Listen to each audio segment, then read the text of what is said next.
Hi friends అందరికీ. ఈరోజైతే delivery అయితే ఇక్కడైతే డెలివరీ ఇస్తున్నాము. ప్రతి గలీలో అయితే వెహికల్స్ అయితే పోవడానికి చాలా ఇబ్బంది ఉంది. ఇక్కడ కూడా అన్నదానం జరుగుతుంది. చూస్తున్న టెంట్ వేశారు.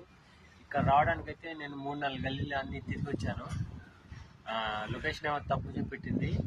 డబుల్ తిరిగాను. ఏడుకు వస్తున్నామో ఆ టెంట్ అవతలకి పోవాలి. మళ్ళీ ఆ గల్లీ పోతే అక్కడ కూడా అడ్డం ఉంది. అందుకని మా వాళ్ళు అయితే మూసుకొని వెళ్తున్నారు. ఇక్కడైతే అన్నదానం జరుగుతుంది. ఇంకొక 10 రోజులు అయితే ఇట్లా ఉంటుంది ప్రాబ్లం. ఇట్లా డెలివరీ చేసే పర్సన్కి అయితే చాలా మందికి తెలిసే ఉంటుంది. ఇప్పుడైతే డెలివరీకి అయితే పోయేది, ఇంకా రాలేదు. వాళ్ళైతే అక్కడ లంచ్ చేశారు, నేనైతే చేయలేదు. అంటే నాకు వెహికల్ ఆపుకోవడానికి నాకైతే అక్కడ టైం అయితే కుదరలేదు. అక్కడ వెహికల్ పెడితే వేరే చిన్న వెహికల్స్ వస్తాయి కదా, దానికోసం అయితే ముందుకెళ్ళండి, ఇక్కడ ఆపొద్దు వెహికల్ అంటే వెళ్ళిపోయాను. ఈ డెలివరీ అయిపోయినకైతే నేనైతే లంచ్ చేయాలి. మీరు అందరు లంచ్ చేస్తారా ఫ్రెండ్స్?